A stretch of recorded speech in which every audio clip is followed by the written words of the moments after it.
Los Angeles Clippers superstar small forward Paul George appears to have suffered a right knee injury on this play against the Oklahoma City Thunder. We have sports medicine specialist Dr. Aneesh Garg joining us to break this injury down.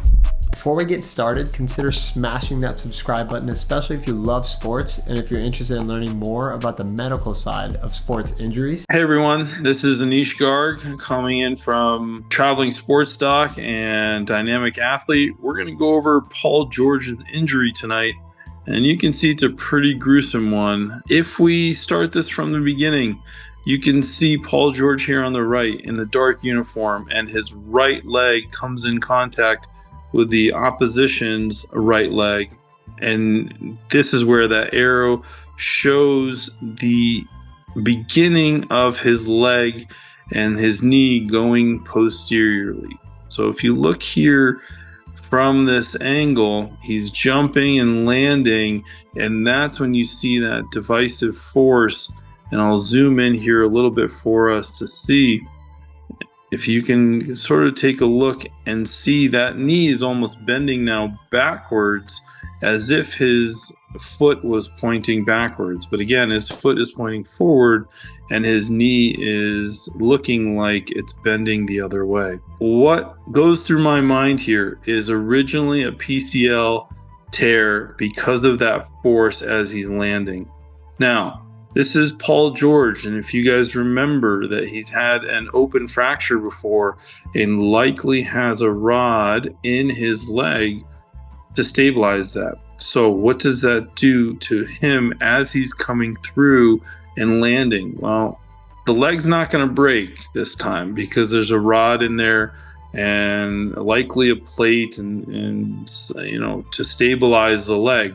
So what has to give? The knee has to give at this point, because that lower leg is titanium, I imagine.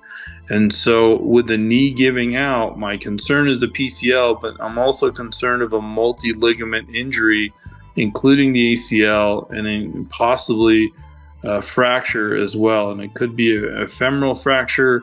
Depending on how high the rod went up, it could still be a tibial fracture. So this is a pretty serious injury. One thing that people get concerned about in something like this would be a posterior knee dislocation, but I'll tell you why this is not the case. If you look at the way that his knee bends down like this as he collapses to the floor, that's not going to be a posterior knee dislocation.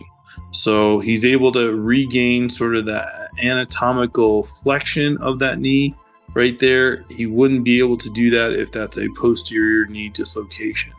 So let's talk about the hyperextension injury. Say this is a pure hyperextension injury.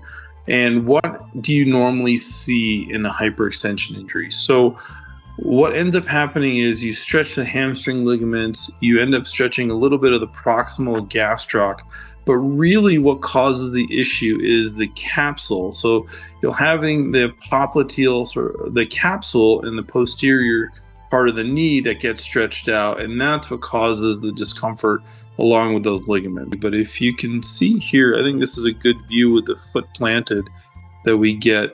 Look at his foot that's still planted on the ground, and that's where his knee is right there.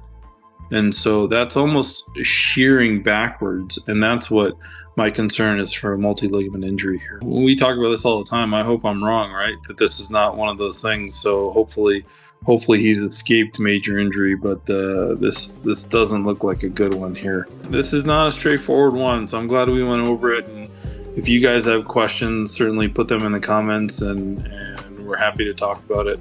Hope you guys learned something new today. If you did, make sure you hit that thumbs up button. Comment below, let me know some questions you might have, or if you want me to cover any injuries that you've seen recently. All right, guys, peace.